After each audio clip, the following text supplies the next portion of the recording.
In the realm of self improvement and personal productivity, there is a prevalent notion that meticulous planning, extensive research, and comprehensive writing are essential steps towards achieving our goals. While these activities are undeniably important, they often become a comfortable substitute for the real work that needs to be done. Planning is not doing, writing the steps is not doing, and researching about the task is also not doing the task. Only doing the task is doing the task.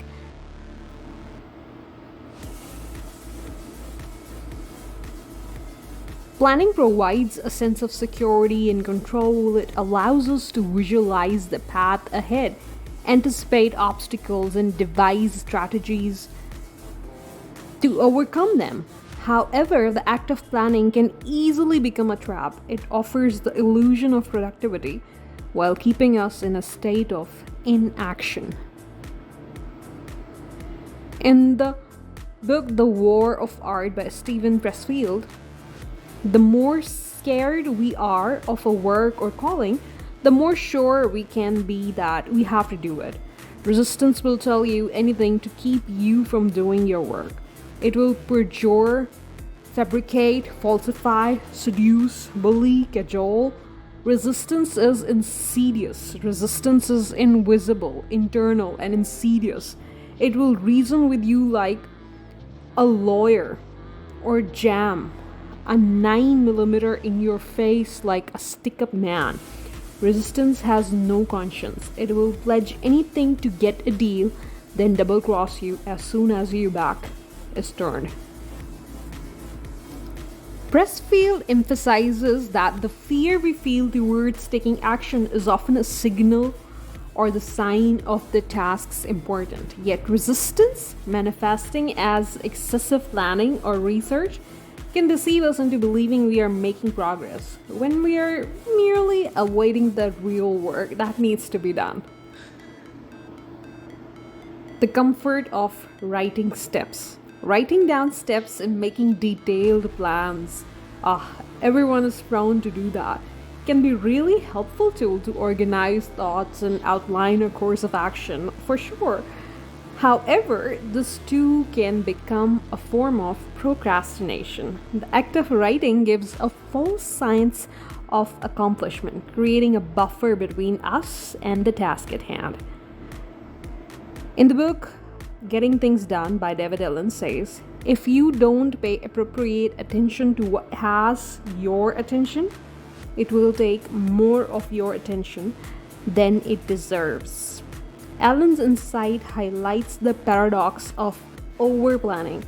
When we invest too much time in outlining every possible detail, we divert our attention from the actual task, which should be our primary focus, which should be the actual focus.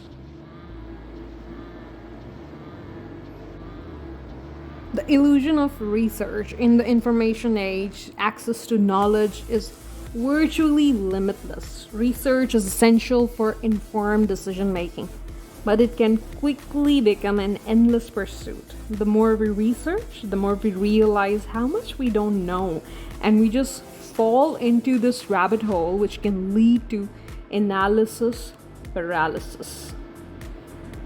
James Clear, in his very famous book, Atomic Habits, says, motion makes you feel like you are getting things done, but really, you're just preparing to get something done. When preparation becomes a form of procrastination, you need to change something. You don't want to merely be planning, you want to be practicing. James Clear's distinction between motion and action is crucial.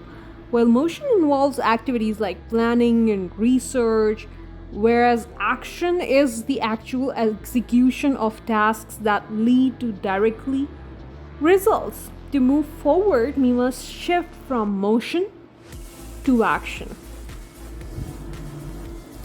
I think we all have fall for this trap. Like every day you will start by planning the task, what you need to do, and you will plan it to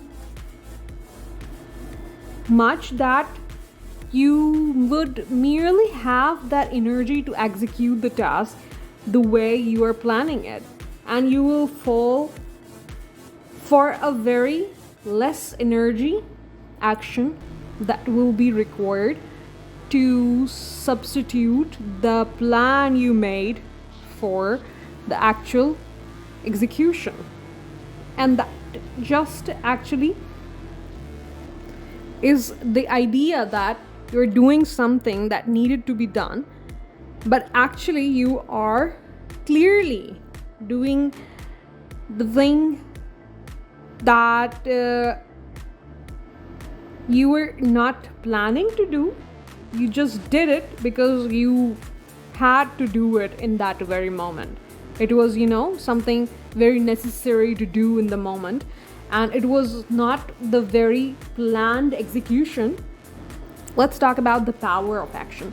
Taking action is the only way to achieve goals. It is the tangible step that transforms ideas into reality. While planning, writing, and researching are supportive activities, they are not substitutes for doing the work. Action involves risk, effort, and sometimes failure, but it is the only path to success. If you want to succeed at anything, the only thing you have to do is just do it. You cannot delay it. You can never have a guaranteed thing to succeed. Even if you are overdoing the research, overdoing the planning, overdoing the writing stuff, no. It will not guarantee your success. The only thing that can guarantee your success is to practice this. If you want to be a better writer, you have to practice writing. If you want to be a better cook, better chef, you have to practice cooking or baking or actually just cutting the vegetables properly. That will make your skill better. But researching about the recipes, researching about how to cook, what recipes are popular these days, will not make you a better cook or a better chef. The only thing that will make you something better at your skill is to practice it.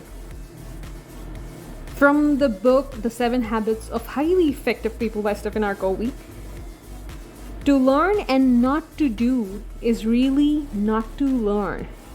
To know and not to do is really not to know. Covey's words reminds us that knowledge and planning are futile without corresponding action. True learning and growth occurs when we apply what we know through deliberate and consistent action. Let's move ahead to how you can move from planning to actually doing something. Of course, the very obvious thing you can do is just do it. But if you don't want to just do it the way you are right now in this very moment, you can set clear, actionable goals. Define your specific, measurable, achievable, relevant, and time-bound goals that require concrete actions. Break down your tasks, divide larger tasks into smaller, manageable tasks that can be completed in a short time frame. Limit planning time. Allocate a fixed amount of time for planning and research. Once this time is up, move on to action. Setting a timer actually bounds you to do something in that very allocated time. You cannot, not extend the time, you cannot lessen the time, you cannot switch your time allocation. So you have to do the task you are allocated in the time. Establish a routine that includes dedicated time for action-oriented tasks. Hold yourself accountable. Of course, track your progress and hold yourself accountable for completing tasks. If you want to do something, you can take a progress picture every day. If you want to better at your skill, just take a progress picture.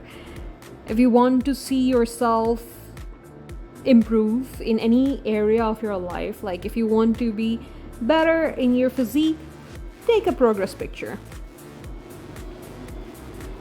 Consider sharing your goals with a friend or mentor for adding accountability. Embrace imperfection. Understand that perfection is not the goal. Taking imperfection is the idea. Take imperfect action because it is better than taking no action at all. Reflect and adjust. Regularly reflect on actions and outcome. Adjust your approach as needed, but keep moving forward. Always move forward. Even if it's 2 steps, take it. You have to move forward. You cannot move back.